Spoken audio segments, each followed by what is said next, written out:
Financial Times. He joins me now. This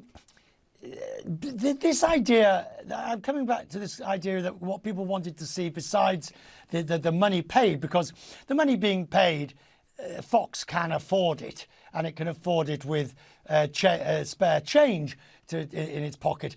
But why no apology? Why did Dominion not push for an on-air apology in the way you would have done if you were a newspaper for a print apology?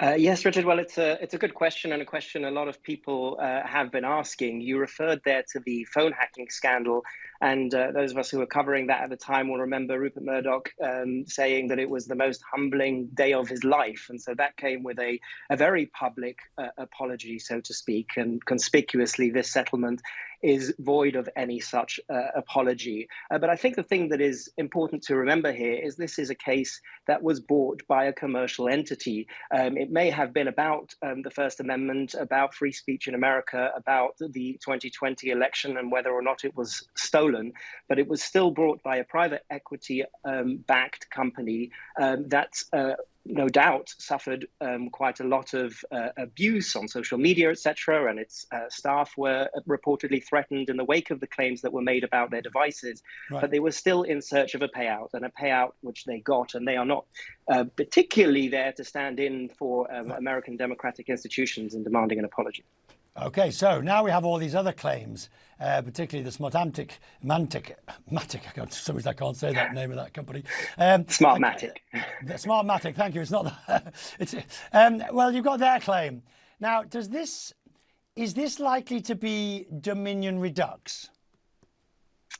Well, some would say, and it's early days because discovery hasn't properly taken place in that case yet. Dominion was essentially the forerunner in the sort of wave of litigation that relates to what the Conservative News Network said in the aftermath of the election.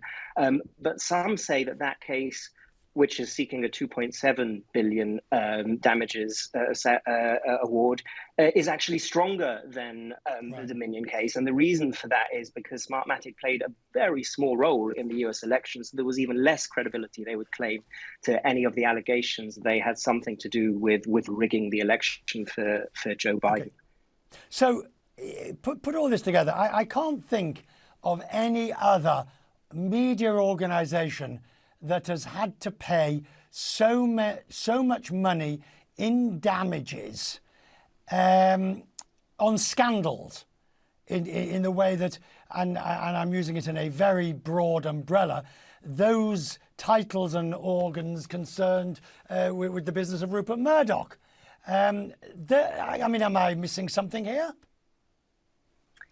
No, I think observers of, Rupert Murdoch's various media assets would say that this is part of the business model, that it sort of operates, these outlets operate at the edge of what is, considered to be journalistic standards or commonly held journalistic standards.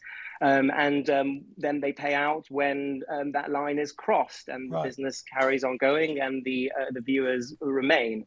I think there's something slightly unique about this case, which is the phone hacking scandal that we referred to earlier. For example, the newspaper in question, the News of the World, got some scoops out of it over the years. So the actual, activity that led to the settlement helped the paper somewhat, whereas it's hard to see how these claims helped Fox retain any of its viewers.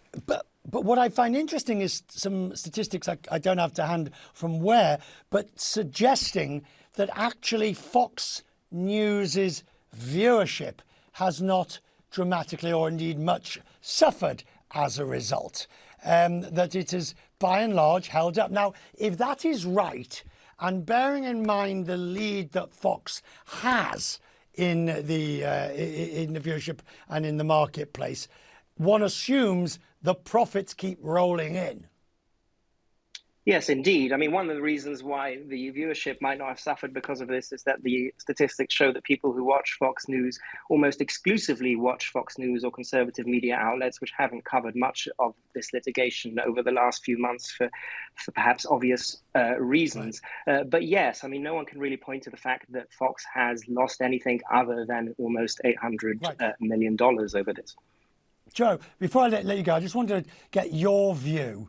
The 787 million, do you think Fox will view it as a punitive measure in the way it was intended to be, or just, quote, a cost of doing business? I think the question is really whether its shareholders will see it as the cost of doing business or not. I think that's certainly the messaging from Fox itself, but we've already got one suit filed by shareholders in Delaware, essentially accusing the board members of Fox Corp of being negligent by not preventing these claims from being aired. So watch this space, I would say. We'll find out how this settlement is characterized in a court of equity in Delaware. Look forward to it. You'll be there. We'll talk to you more. Thank you, sir. I'm very grateful.